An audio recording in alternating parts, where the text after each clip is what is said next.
సమయంలో దేవుని వాక్యమునకు ప్రాధాన్యత ఇద్దాం. మన మధ్యలో దైవ సేవకులు ప్రియులు రెవరెండ్ ఎం అబ్రహామయ్య గారు house of worship church Mamnoor camp నుండి విచ్చేస్తున్నారు. వారిని ప్రేమతో ముందుకు ఆహ్వానిస్తున్నాం. కొద్ది మాటలు దైవ వాక్యమును బిడ్డల కొరకు అందించాల్సిందిగా మనవి చేస్తూ దైవ వాక్యము అందించబడుతుండగా అందరూ చక్కగా విని దేవుని మహిమపరచవలసిందిగా మనవి.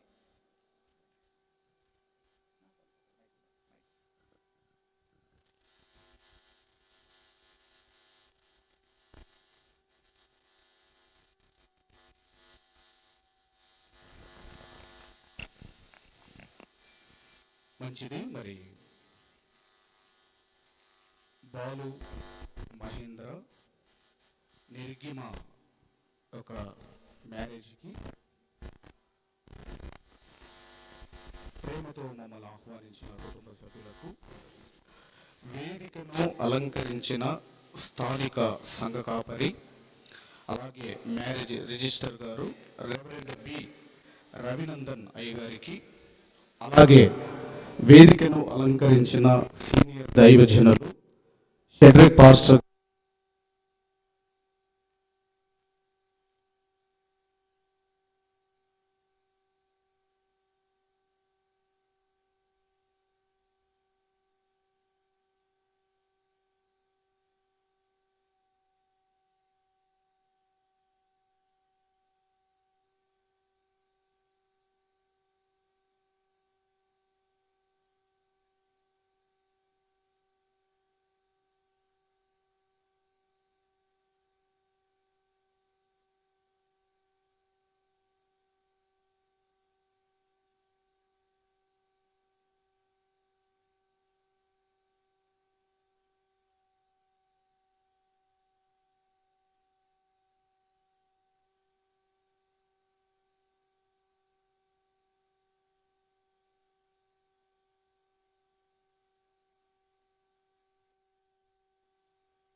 మనమందరం కూడా చదువుకుందాం. 2వ అధ్యాయము 18వ వచనాన్ని దయచేసి మనమందరం కూడా చదువుకుందాము.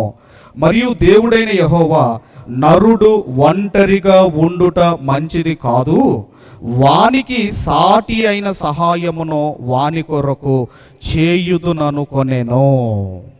ఇక్కడ మీరు ఆలోచన చేయగలిగితే తల్లిదండ్రి కంటే ముందే దేవుడు చెబుతున్నాడు, నరుడు ఒంటరిగా ఉండుట మంచిది కాదు, నరుడు ఒంటరిగా ఉండుట మంచిది కాదు.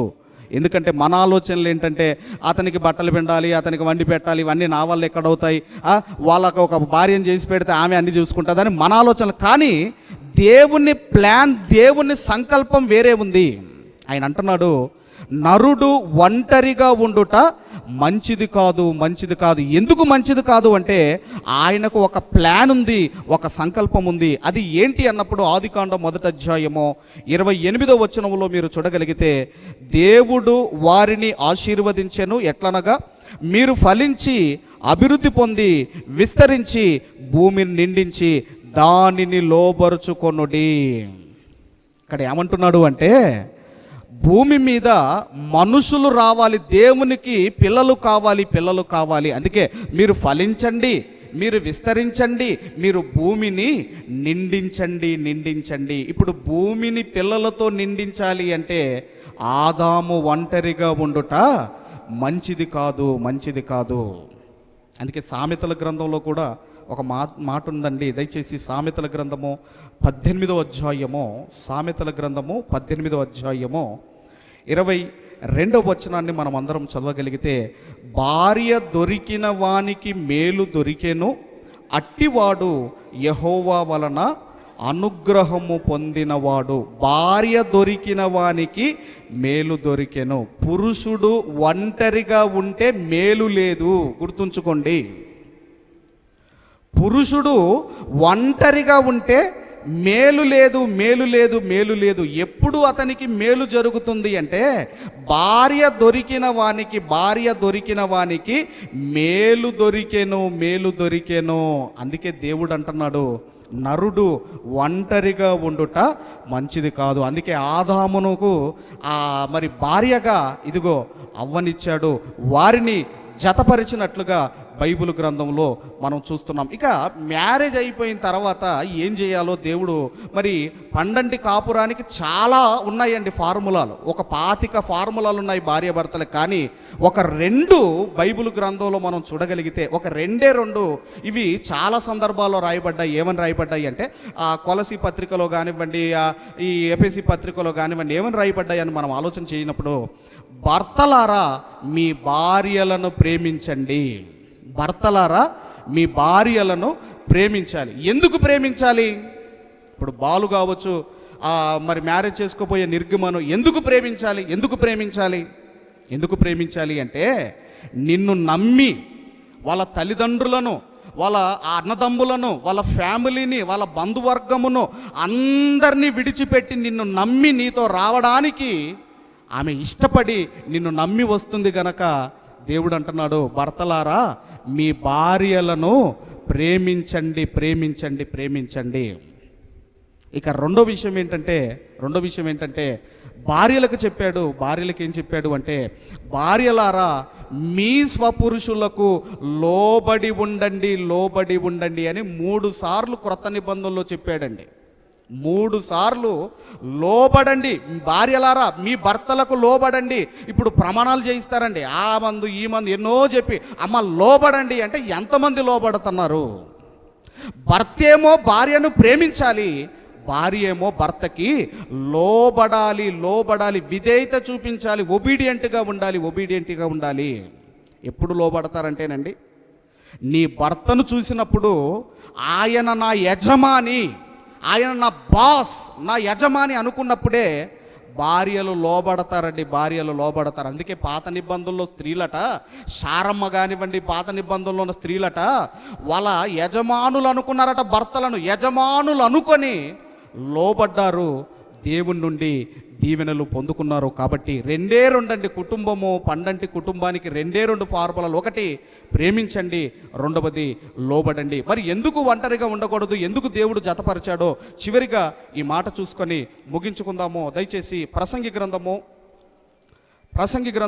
4వ అధ్యాయము, ప్రసంగి గ్రంథము 4వ అధ్యాయము దయచేసి 9వ వచనము నుంచి మనము చదువుకొని 12వ వచనం వరకు వాక్య భాగాలు చదువుకొని ముగించుకుందాము.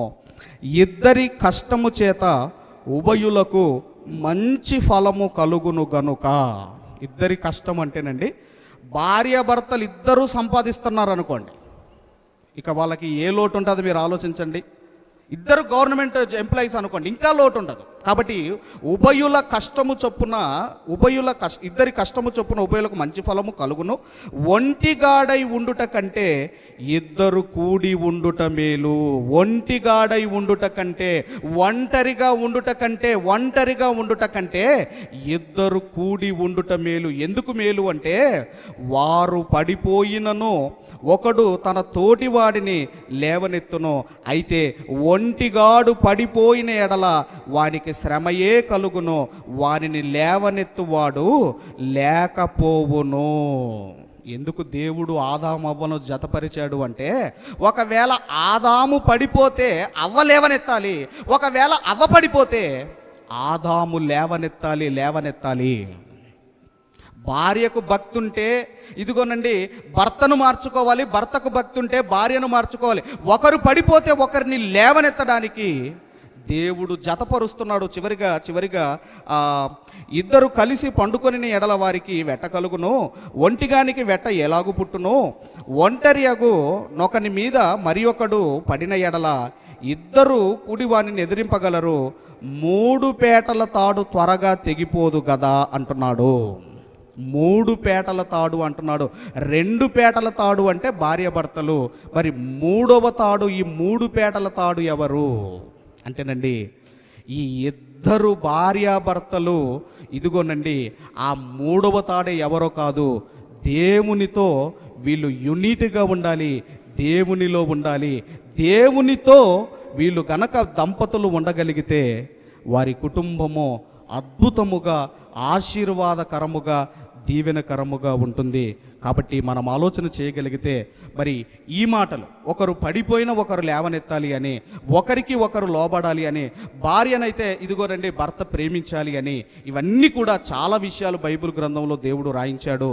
మరి కాబోతున్న దంపతులు ప్రతిరోజు బైబిల్ చదువుకొని దేవుడిస్తున్న సిగ్నల్స్ ఏవైతే ఉన్నాయో, దేవుడిస్తున్న ఆజ్ఞలు ఏవైతే ఉన్నాయో వాటి ప్రకారముగా బ్రతికి వారి వివాహము ఘనమైనదిగా మలుచుకోవాలని కోరుకుంటూ ఈ మాటలు ముగిస్తున్నాను.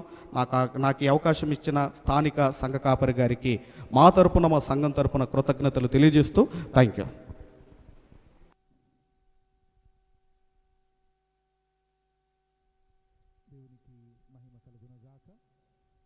దేవుని బిడ్డలారా, ఈ సమయంలో చక్కని మాటలు యవన బిడ్డలకు అందించబడుతున్న వేళ వారి కుటుంబాన్ని ఎలా కట్టుకోవాలనో దేవుడే వారికి దైవ సేవకుని ద్వారా చక్కని సూచనలు అందిస్తుండగా దేవుని నామాన్ని మహిమపరుస్తూ ఉన్నాం.